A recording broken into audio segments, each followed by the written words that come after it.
शहरियार अफरीदी साहब ने ज़रूर कहा। शहरियार अफरीदी हमारे बहुत अच्छे वर्कर हैं, हमारे पास उसका बहुत बड़ा रिकॉर्ड है।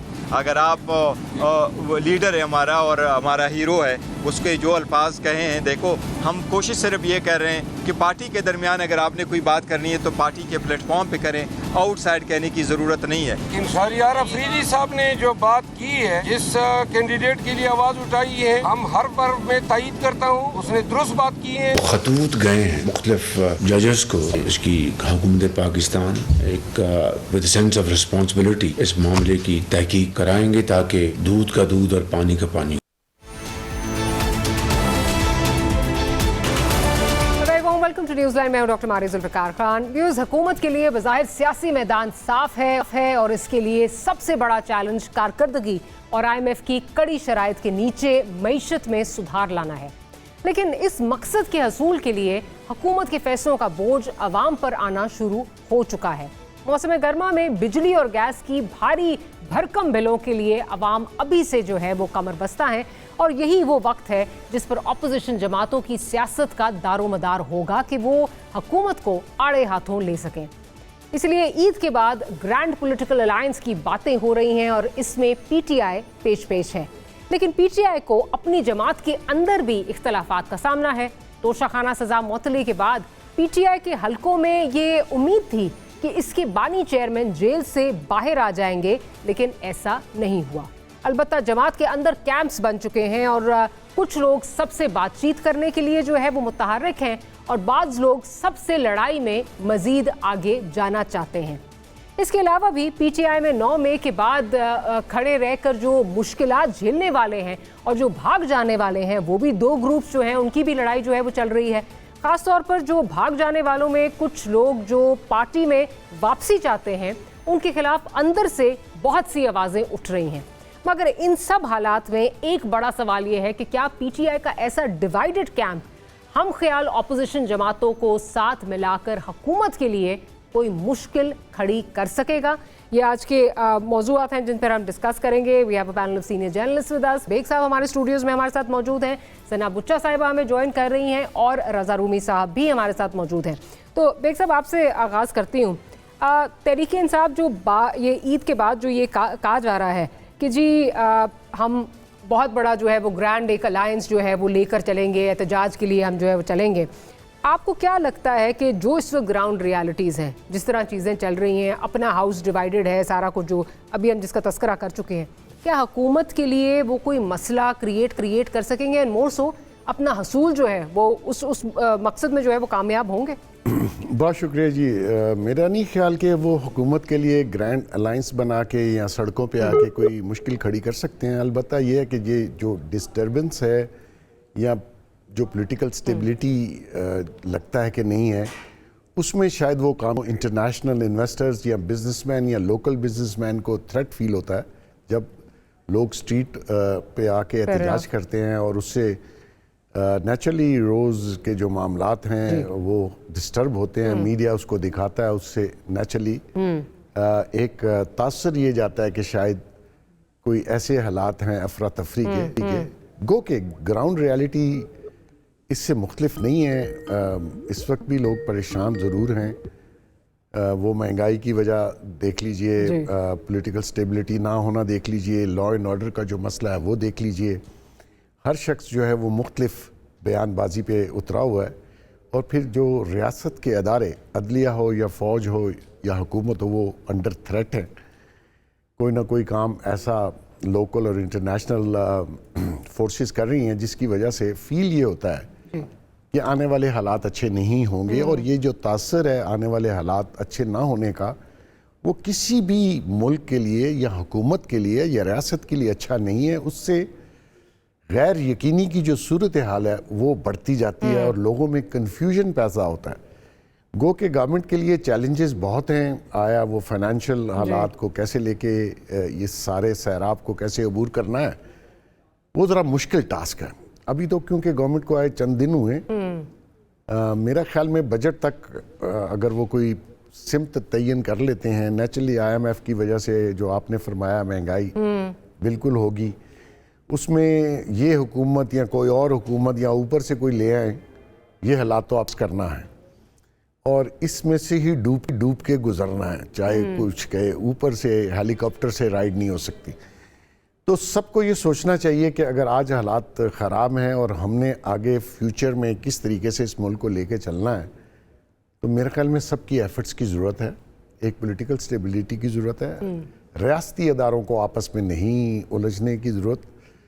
जो पॉलिटिकल पार्टीज़ अगर समझती हैं कि हमने इस गवर्नमेंट का साथ नहीं देना, तो अभी तो गवर्नमेंट ने किया ही कुछ नहीं, आए हुए चंद दिन हुए हैं। आप स्ट्रीट पे आके डिस्टर्बेंस पैदा कर सकते हैं, गवर्नमेंट के लिए कोई चैलेंज नहीं होगा, मैं ये समझता हूँ। और लॉ इन्फोर्समेंट एजेंसीज को इस तरीके से इस लॉ एंड ऑर्डर की सिचुएशन को मेंटेन करना, टेररिज्म को, अटैक्स को मेंटेन करना, वो थोड़ा सा ज़रा टफ जॉब हो जाएगी, लेकिन मैं ये समझता हूँ सकते हैं, इसको मेंटेन कर सकते हैं।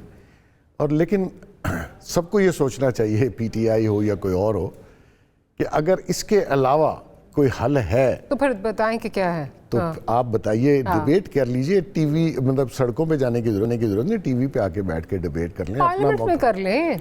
पार्लियामेंट को तो उनका लीडर भी नहीं मानता था, वो भी नहीं मानते। और अब जो आपने कहा कि जी उनकी पार्टी के अंदर जो इख्तलाफ है वो यही है, क्योंकि जो लोग इलेक्ट होके आए हैं, इनका पीटीआई से तो कोई तल्लक नहीं, मेजॉरिटी का। जो लोग पहले पीटीआई में थे और जिनकी थोड़ी सी एफर्ट्स भी हैं, उन्होंने मार भी खा ली, जेलों में भी रहे, वो जीते भी हैं। अगर उनका इख्तलाफ नए लोगों से बन रहा है और जो नए लोग आके काबिज हो गए हैं, अनफॉर्चुनेटली मौका परस्ती, उनको मौका मिल गया, वरना तो ये इनमें से बहुत से लोग बिल्कुल ऐसे ही, मैं नहीं समझता हूँ, जानते भी नहीं था कोई, जानता भी नहीं था। तो ऐसे हालात में पार्टी के अंदर जो आवाज़ें उठ रही हैं वो गलत नहीं है। जो पार्टी के लोग थे वो पुराने थे, वो नेचुरली इनको उस तरीके से तो आगे नहीं आने देंगे कि ये अपनी मर्जी करें और पूरी पार्टी को हाईजैक कर लें। ठीक। और ये जितने लॉयर्स हैं ये तो चाहेंगे कि खान अंदर ही रहे और इनकी अजारादारी रहे। अच्छा, सना की तरफ चलती हूँ। सना, अब चाहे पीटीआई हो या जो ये ग्रैंड अलायंस है, इसमें और जो लोग हैं, सबको ये पता है कि अगर ये चाह रहे हैं कि जी हुकूमत घर चली जाए तो वो तो होना नहीं है। 2014 का एक सबसे बड़ा एग्जाम्पल जो है वो सबके सामने है कि उस वक्त जो है वो मुक़्तदर हल्के भी जो है वो सपोर्ट कर रहे थे, बाकी इदारे भी जो है वो सपोर्ट कर रहे थे, लेकिन नवाज शरीफ साहब की हुकूमत घर नहीं गई थी। बेग साहब ने जो भी पॉइंट रेज़ किया है कि इससे अलबत्ता ये ज़रूर होगा कि जो इन्वेस्टर और जो आपको बहुत इस वक्त शदीद ज़रूरत है फॉरेन इन्वेस्टमेंट की, वो नहीं आएगी। इन्वेस्टर जो है वो ये कहेगा इतनी अनसर्टेनिटी है इस मुल्क में, तो वो नहीं आएगा। तो क्या आप समझती हैं कि इसका जो मकसद है सिर्फ, क्या वो पैगाम रसानी है कुछ इदारों तक कि जी हम टॉक फाइट वाला जो है मोड, उसमें हम जा रहे हैं, हम बात भी आपसे करेंगे और साथ साथ हम ये भी करेंगे, लेकिन हमारी तरफ देखा ज़रूर जाए, हमारी मुश्किलात हमारी तरफ भी देखें, हमारी मुश्किलात को हल करें। देखिए, अगर आप ये सवाल मुझसे कल करती हैं तो शायद मैं आपसे अग्री करती कि तमाम तर चीज़ें जो आपने की हैं, मौसी साहब ने कही हैं, बिल्कुल ठीक हैं कि ऑन द फ्रंट आप ये एहतजाज करेंगे, ऑन द बैक फ्रंट आप कहेंगे कि आप हमसे बात कर लीजिए। लेकिन मेरा ख्याल इमरान खान साहब की जो गुफ्तगू का सामने आया है पूरा लब्बे लुबाब, वो आई थिंक बहुत क्लियर है कि वो किससे बात नहीं करेंगे और वो किसी से ना बात हुई है ना हो सकती है। अगर कोई उनके बिहाफ पे भी बात कर रहा है तो वो प्लीज़ ये बात अपने दिमाग में रखे कि वो इससे अग्री नहीं करते। मेरा ख्याल है कि pressure has not crumbled him at all and he is seeming more and more like the man he was, कि मैंने किसी से बात नहीं करनी है और मैंने ये जिद पकड़ ली है। फिर पता नहीं कि अभी वो गौहर साहब को कुछ कहते हैं, कभी शेर अफजल मरवत साहब अपोलोजाइज करते हैं, पहले शेर अफजल मरवत साहब कहते हैं मैं पार्टी के तमाम अंदरूनी हालात जो है वो पब्लिसाइज कर दूंगा, फिर वो कहते हैं अब मुझे किसी ने भी पूछा तो मैं कुछ नहीं बताऊंगा। तो अब ये देखें ना, इमरान खान साहब का होल्ड तो पार्टी पर है, ऐसे तो आप नहीं कह सकते कि पार्टी को किसी और ने हाईजैक कर लिया है, वो इमरान खान साहब होने नहीं देंगे। और ये जो वकला बिरादरी है, फिर शिबली फराज साहब को मिल जाना इटली, फिर हमाद अजहर साहब का फोरफ्रंट पे आ जाना, फिर कोर कमांडर के घर पे अफ्तारी पे आपके केपी गंडापुर साहब का सीएम चले जाना, तो ये तमाम तर चीजें हम लग रहा था कि ये बहुत हर चीज जो है ये इस तरह की एक लाइक दिखा रही है कि इमरान खान साहब will be out of jail very very soon, जो कि उनके वकीला कहते भी रहे हैं बार बार, if not April then next month but very very soon after चांद। लेकिन चांद का मतलब रमजान का चांद नजर आ गया, ईद का चांद नजर आ जाएगा, लेकिन इमरान खान साहब की मुझे अभी तो जेल से बाहर आने का चांद तो दिखाई नहीं दे रहा। और ये बात बहुत वाजे रहे कि there is no way in hell, जैसे बकौल उनके कि वो किसी से बात करेंगे, वो किसी से बात नहीं करना चाहते। और सना साहब, अभी कथा कलामे की माफी, जो उन्होंने कल ये बात की है कि अगर मैं बाजवा से बात कर सकता हूँ, 2 दफा उससे मुलाकात और बात कर सकता हूँ, तो मैं किसी से भी बात कर सकता हूँ। और साथ एम्फेसिस ये भी था, मेरी हुकूमत जाने के बाद भी अगर मैं बात कर सकता हूँ। सो यू स्टिल थिंक कि जी जी जी, मेरा ख्याल है कि देखिए, डील जो ऑफिंग में होती है ना, उसमें आपको भी कुछ आपके भी कुछ टारगेट्स होते हैं, दूसरे के भी कुछ टारगेट्स होते हैं। दूसरे के टारगेट्स आप जानते हैं, अपने टारगेट्स आप जानते हैं। मैं बहुत ओपनली बात नहीं कर सकती, लेकिन I hope that you will understand that जो उनके टारगेट्स हैं वो इमरान खान साहब मीट नहीं करना चाहते, और जो इमरान खान साहब के टारगेट्स हैं वो नहीं मीट कर सकते, क्योंकि 9 मई को वो हवा में उड़ा नहीं सकते। 9 मई वाला सानेहा जो है वो इस वक्त हवा में नहीं उड़ सकता, चाहे आप जितना मर्जी कहिए कि ये। अब अगर आप देख लीजिए, कल उन्होंने 1971 की बात भी की। आई एम जस्ट सेइंग कि आप उनकी ये वाली गुफ्तगू का एक जुमला लेके बाकी सारी गुफ्तगू से आप अलहदा तो नहीं देख सकते उसको। तो मेरा नहीं ख्याल कि वो किसी से भी बात करने को तैयार हैं, और ना ही वो होंगे। और अगर तो ये कहीं पे भी नैरेटिव बिल्ड हो रहा था कि कहीं से कोई रिलीफ मिलने की कोई ख्वाहिश थी या खदशात थे, तो मेरा नहीं ख्याल कि ऐसा कुछ भी होगा। और दूसरा देखिए, यहाँ पे सिर्फ पीटीआई एक आइसोलेशन में काम नहीं कर रही है। आप एक नवाज शरीफ को लेकर आए, आपने नवाज देना था, पर आपने शहबाज दे दिया, तो आपने एक और पार्टी भी को भी अंदर रनिंग रखा हुआ है। आप इमरान खान साहब के ऊपर इस वक्त अगर कर्म करेंगे, तो आप उनके ऊपर क्या करेंगे, और वो आपके साथ क्या करेंगे? मतलब बहुत प्रिकेरियस बैलेंस है, इसको मेंटेन करना पड़ेगा। लेकिन जाहिर है कि आई एग्री विद मोहसिन साहब यहाँ तक कि वो they will create some sort of ruckus in the country, because जाहिर है सबके पास वो स्ट्रीट पावर है। जमात इस्लामी के पास है, फजल रहमान साहब के पास है, पीटीआई के पास है, चाहे इमरान खान साहब ऑन द फोरफ्रंट ना भी रहे हो। माजरत के साथ थोड़ा सा आपसे डिसएग्री करूंगी। जमात इस्लामी यस, फजल रहमान साहब अभी तक नहीं समझ आ रही कि वो किधर हैं, 3 में 13 में, वो आएंगे नहीं आएंगे। पीटीआई इन इटसेल्फ, अगर आप याद करें, आपने भी बहुत सारे शोज किए होंगे इलेक्शन से पहले, हम जब पब्लिक में जा रहे थे, वोटर ने वोट जरूर दिया है, लेकिन जहां तक स्ट्रीट की बात है, मतलब इस हद तक लोग जो हैं वो डरे हुए थे, खौफजदा थे 9 मई के बाद, कि लोग हमें ये भी नहीं बताते थे कि हम पीटीआई को वोट देने जा रहे हैं। वो कहते थे ये आज तक कभी नहीं इस तरह हुआ, आपने इतने शोज किए होंगे, मैंने इतने किए हैं, इलेक्शंस कवर किए हैं, कि कोई वोटर ये ना बताए, डर कि उसमें ना बताए, और फिर ओवरवेलमिंग मेजॉरिटी मिली पीटीआई को। बट वो voter, in my opinion, I don't think they are ready to come to the streets, specially post 9th May। I think उनको इजाजत नहीं मिलेगी, would be a better argument than वो डरे हुए थे। वो डरे हुए होते तो पीटीआई को वोट ही ना देते। I think they were trying to secure and safeguard their vote until they got to the voting ballot and they posted it for Imran Khan. I think they were just safeguarding it, तो इसलिए उन्होंने नहीं कहा होगा। लेकिन ये बात आपकी मैं इससे डिसएग्री इसलिए करती हूँ कि देखिए ना, स्ट्रीट एजिटेशन ऐसी चीज है जो हो जाती है। आप 4 लोग इकट्ठे कर लीजिए, आप 10 कर लीजिए, करते मगर ये हुकूमत होने नहीं देगी। हम जब देखते हैं कि ये इजाजत नहीं मिलती, वो करने जा रहे होते हैं, बहुत बड़े ख्वाब उन्होंने देखे होते हैं कि अभी वो परेड ग्राउंड में करेंगे 30 मार्च को, कभी वो ये करेंगे, लेकिन वो होने नहीं दिया जाता। इजाजत ना मिलना is a different thing, but I think they have the way of doing it. चले, मैं रजा साहब से भी उनका पॉइंट ऑफ व्यू ले लूं। रजा साहब, इजाजत ना मिलना जलसे के लिए चले, इट्स वन थिंग, लेकिन ये जो स्ट्रीट एजिटेशन है उसके लिए तो ऑब्वियसली पब्लिक का उसमें शमूलियत बहुत ज़रूरी है। पब्लिक जिस तरह, जो मेरा असेसमेंट है, you may disagree with me, मुझे नहीं लगता कि पब्लिक जो है वो पीटीआई के लिए सड़कों पे जो है वो निकलने के लिए तैयार है। वोट उन्होंने दे दिए, सड़कों पर वो नहीं निकलेंगे, स्पेशली बेयरिंग इन माइंड कि 9th May के बाद जो सारा रियासत जिस तरह हरकत में आई है, और जो पीटीआई के ऊपर जो हुआ है सारा कुछ, आपको क्या लगता है कि स्ट्रीट एजिटेशन में पीटीआई कामयाब हो सकेगी? शुक्रिया मारिया। देखिए, स्ट्रीट एजिटेशन के लिए आपको एक पार्टी का स्ट्रक्चर चाहिए होता है ग्रास रूट्स के ऊपर, और ये एक हकीकत है कि पाकिस्तान तहरीक इंसाफ अपनी तमाम तर मकबूलियत के बावजूद उनकी पार्टी जो है वो ऑर्गेनाइज्ड नहीं है, उस तरह से उसके स्ट्रक्चर्स नहीं मौजूद। आपको जिले के ऊपर, तहसील के ऊपर वो एक पूरी चाहिए होती है, नेटवर्क चाहिए होता है, वो उनके पास नहीं था। ये हमेशा से उनकी एक कमजोरी रही है, क्योंकि उन्होंने तवज्जो नहीं दी। पाकिस्तान की वैसे तमाम तर पार्टियों ने अपने पार्टी ऑर्गेनाइजेशन के ऊपर उस तरह से तवज्जो नहीं दी, पीटीआई ने तो बिल्कुल नहीं दी। लेकिन यहाँ पर ये कहना जरूरी है कि स्ट्रीट पावर जो है वो मजहबी जमातों के पास, मजहबी ग्रुपों के पास है, और अगर वो पीटीआई के बिहाफ के ऊपर और उनके साथ मिलते हैं तो फिर यकीनन एक अच्छा खासा जो है। लेकिन ये बहुत बड़ा अगर है, ये बहुत बड़ा अगर है रजा जी, अगर मैं इसीलिए कह रहा हूँ, मेरा नहीं ख्याल कि वो इस वक्त इस पोजीशन में है कि वो कोई बहुत बड़ी एजिटेशन लॉन्च कर पाएंगे, और वो कोशिश जरूर करेंगे। और जैसे भी सना भी कह रही थी और बेग साहब भी कह रहे थे पहले, तो मेरा नहीं ख्याल कि उनको इजाजत मिलेगी या मौजूदा गवर्नमेंट जो है वो होने देगी, लेकिन अभी ऐसी कोई सूरत हाल नहीं है, इसलिए कि मामला यूं ही चलेगा अगले साल के आखिर तक। जी ठीक। ऑन दैट नोट एक छोटी सी ब्रेक लेते हैं, ब्रेक के बाद हाजिर गुफ्तगू को यहीं से कंटिन्यू करेंगे। Will be right back.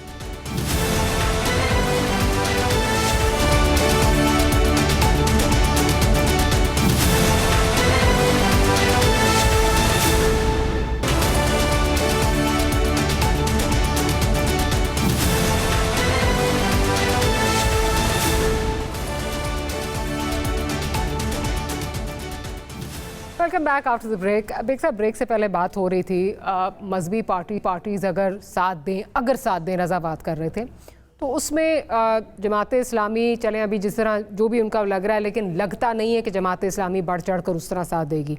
रह गए मौलाना फजल रहमान साहब। मौलाना फजल रहमान साहब पिछले हफ्ते मेरे प्रोग्राम में अता तारड़ साहब थे, तो उन्होंने कहा रेस्ट एश्योर्ड मौलाना साहब को हम मना लेंगे, मौलाना साहब इस एहतजाज का हिस्सा नहीं बनेंगे। ये सारी चीज़ें मद्देनज़र रखते हुए और पिछले उसमें जो हम बात कर चुके हैं, पीटीआई का कैंप अपना डिवाइडेड है, तो कुछ फिर हो सकेगा?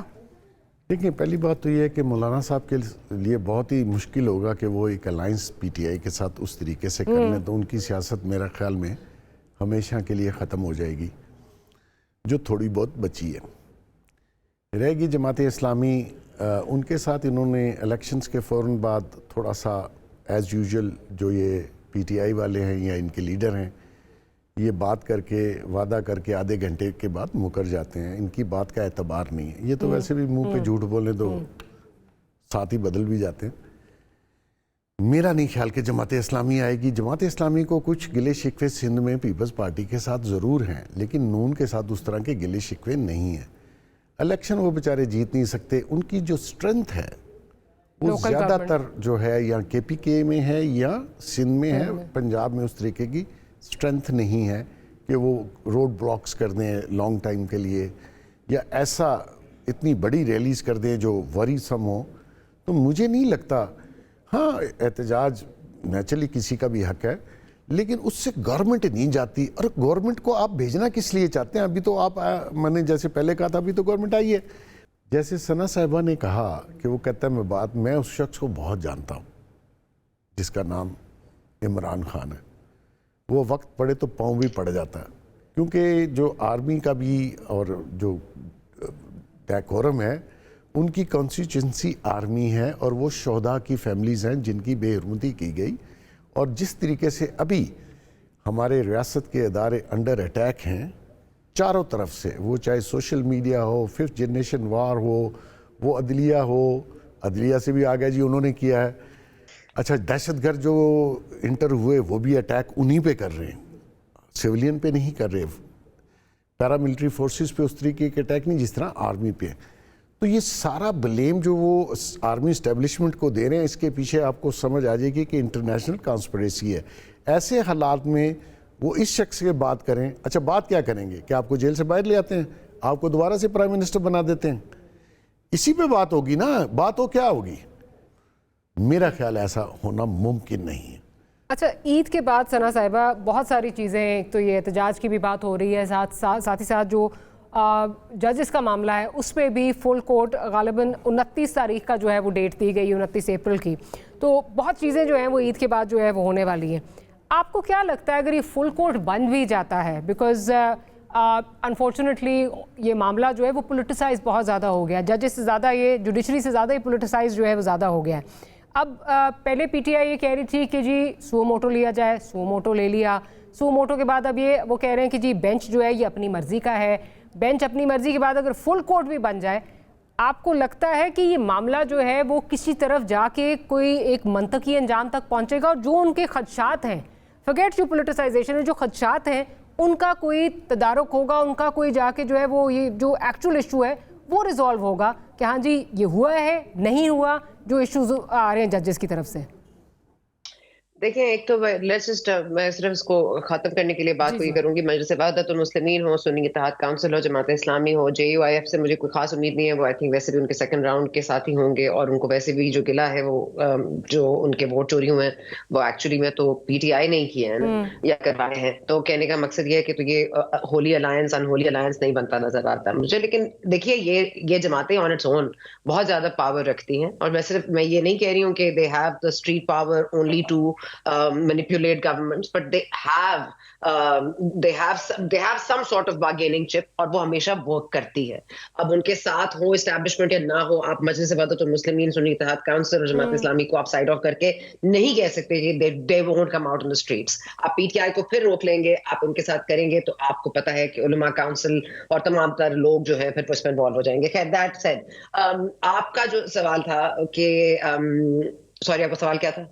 मैं जजेस वाला इशू जो कह रही थी 29 मैं कह रही थी पाकिस्तान तहरीक इंसाफ एक वाहिद जमात क्यों बन गई है who has something to say about everything, who has something to say about the judges, who has something to say about the Adliya, who has something to say about the current parliament, who have something to say about the elections that were rigged उनके बकौल, और who have something to say about anything। ना Pakistan peoples party का कोई किरदार रहा, मुझे तो कोई उनके कमेंट नजर नहीं आया है जजेस के लेटर्स पे। आपने कोई देखा हो तो मुझे बता सकती हैं।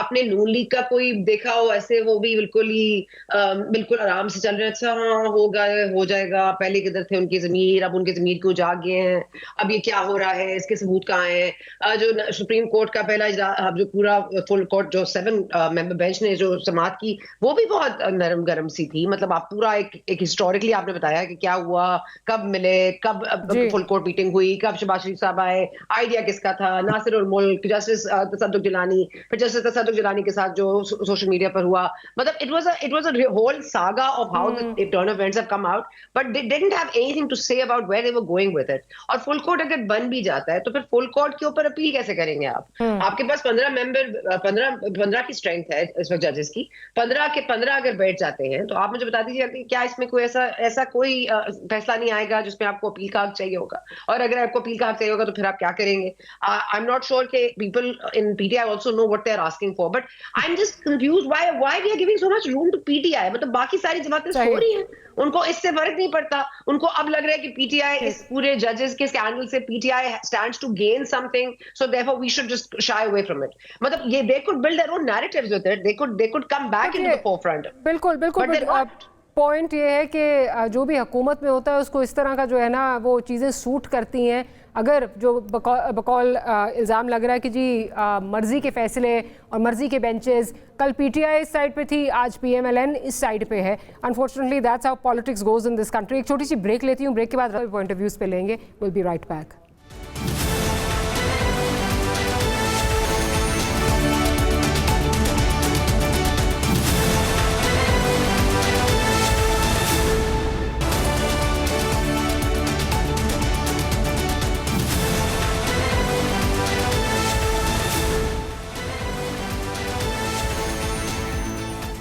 Welcome back after the break. Raza Rumi साहब की तरफ चलती हूँ। रज़ा साहब, जो ब्रेक से पहले बात हो रही थी, जो ये जजेस वाला इशू है, क्या आपको लगता है कि जो एक्चुअल इश्यूज रेज किए गए हैं जजेस की जानिब से, विदाउट पोलिटिसाइजिंग द इशू, उनका कोई सदेबाब होगा, उनका कोई मंतकी अंजाम, कोई कंक्लूजन जो है वो निकलेगा, या फिर जो भी चीज़ होगी ये मिट्टी पाव ही होगी? देखिए, इस बार जरा सूरत हाल गैर मामूली है।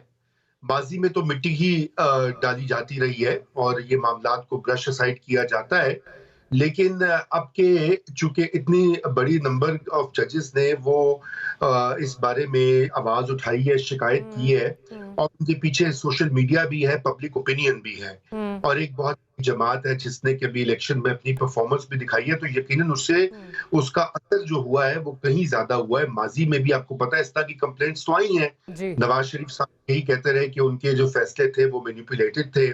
शौकत सदीकी साहब की टेस्टिमनी मौजूद है और दीगर कई एग्जांपल्स मैं आपको गिनवा सकता हूं, लेकिन बार अदलिया के अंदर से ये आवाज आई है, इसीलिए सुप्रीम कोर्ट ऑफ पाकिस्तान भी उसके ऊपर कुछ ना कुछ वो यकीनन एक फैसला देगी ऐसा। और उसका तो जिक्र अभी सना कर रही थी कि ना तो पाकिस्तान पीपल्स पार्टी ना PMLN ने कोई इसके ऊपर कोई बात कही है, कोई अपनी पॉलिसी बताई है।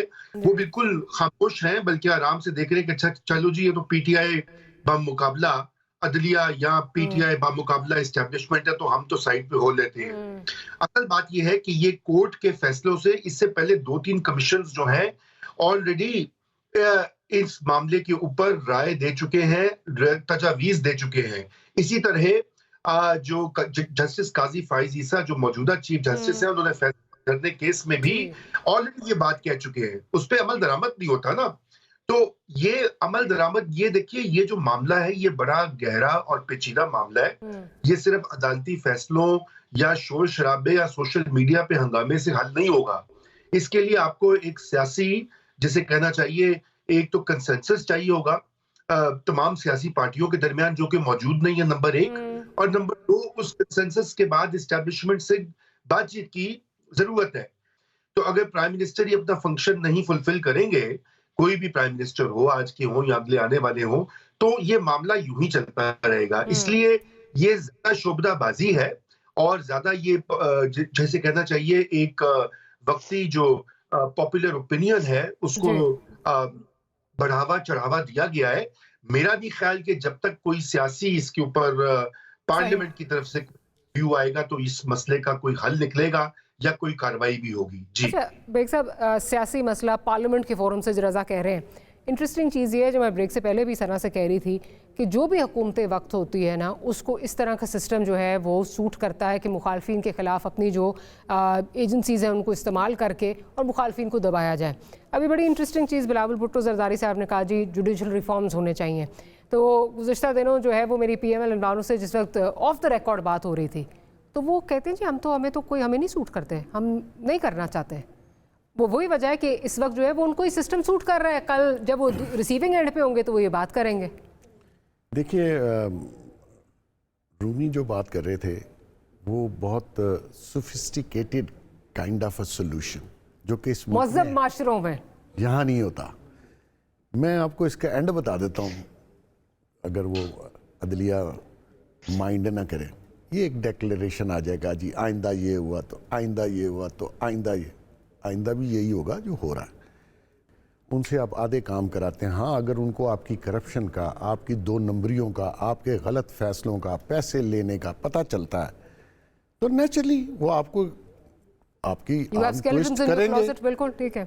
अगर तो मैं गारंटी करता हूं, अगर कोई जज साफ सुथरा हो तो उसको कोई अप्रोच नहीं कर सकता, कोई एजेंसी छोड़िए, कोई भी नहीं। तो ना वो इन्फ्लुएंस होते हैं, जिसको कोई ख़तरा ही नहीं है, जो गलत काम ही नहीं करता, उसने क्यों सुननी है किसी की बात। मकसद ये है कि हमारे ये जो इल्ज़ाम बाजी है कि जी एजेंसीज़ ने ये कहा, मैंने आपको पहले कहा ना, सारे इल्ज़ाम बाई पर्पस, और ये चारों तरफ से जो अटैक है हमारी आर्मी इस्टेब्लिशमेंट पे, वो ऐसे नहीं है, वो प्लान के तहत है। उसमें लोकल लोग भी हैं और इंटरनेशनल लोग भी हैं। अब ये कह दिया आपने जजों की 6 बंदों ने एक यूनियन बना ली, जो कभी जुडिशरी में हुआ नहीं। और कई तो ऐसे हैं जिनके केसेस पड़े हुए हैं सुप्रीम जुडिशियल काउंसिल में, वो मानने और सुनने के लिए तैयार नहीं है, वो भी इसमें शामिल हो गए। भाई आपका तो ऑलरेडी कट्टा चट्टा मौजूद है।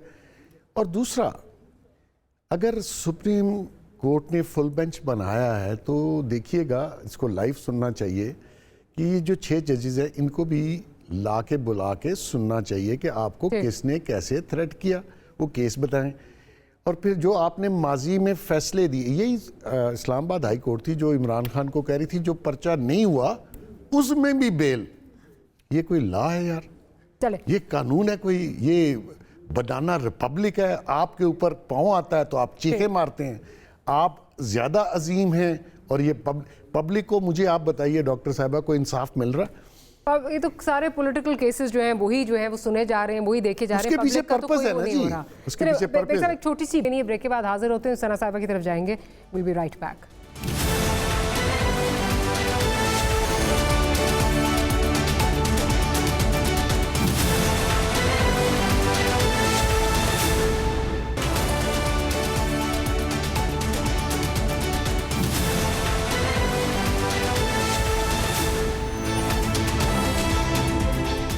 Welcome back after the break से पहले बात हो रही थी कि ईद के बाद क्या क्या चीज़ें जो हैं वो होने वाली हैं, जिसमें एहतजाज की बात हो रही है, जिसमें जो ये जजेस का मामला है वो है। लेकिन एक और चीज़ जो ईद के बाद ऑब्वियसली जैसे जैसे मौसम बदल रहा है तो जो चीज़ नज़र आएगी वो ये है कि जो बिलों में इजाफा होने जा रहा है, जो अभी से जो है नज़र आ रहा है कि बहुत बुरी गर्मी है इस दफ़ा गुजरनी है, वो हुकूमत के लिए असल जो है वो चैलेंज होगा। सना साहिबा, क्या आपको लगता है कि इस वक्त जो बाकी चीज़ें हैं वो तो चले वो कहीं पीछे रह जाएंगी, लेकिन जो इस वक्त जो दबाव एक्चुअल हुकूमत पर है वो ये है कि उन्होंने डिलीवर करना है, और वो डिलीवर मुश्किल है करना। अगले दिन ही कमर ज़बान कायरा साहब का जो है स्टेटमेंट आ गई, कोई ये ना समझे कि जी हम कोई फ़ौरन जो है वो रिलीफ दे सकेंगे या हुकूमत को फौरी रिलीफ दे सकेगी।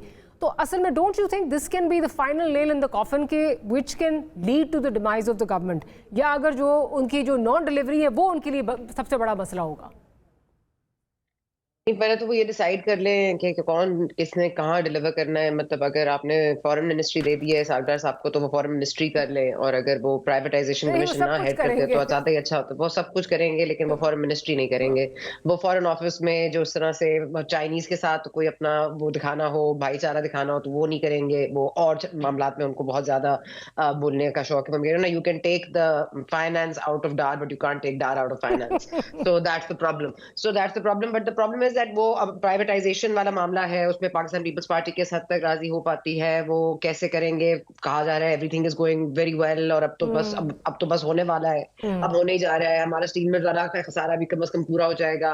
देखें हमारे यहाँ मुल्क में हम ये क्यों समझते हैं कि जजेस वाला मामला या महंगाई और या फिर बदनज़मी या फिर बदऔदी, मतलब ये कोई सब चीजें कंबाइन है। ये हुकूमत ने एक चीज डिलीवर करनी है और बाकी चीजें नहीं डिलीवर करनी। मतलब अगर ये इस्तेहात नहीं करेंगे जुडिशरी के लिए, ये जजेस वाला मामला नहीं रिसोर्ट करेंगे, तो क्या ये इनका डिमाइस नहीं बनता?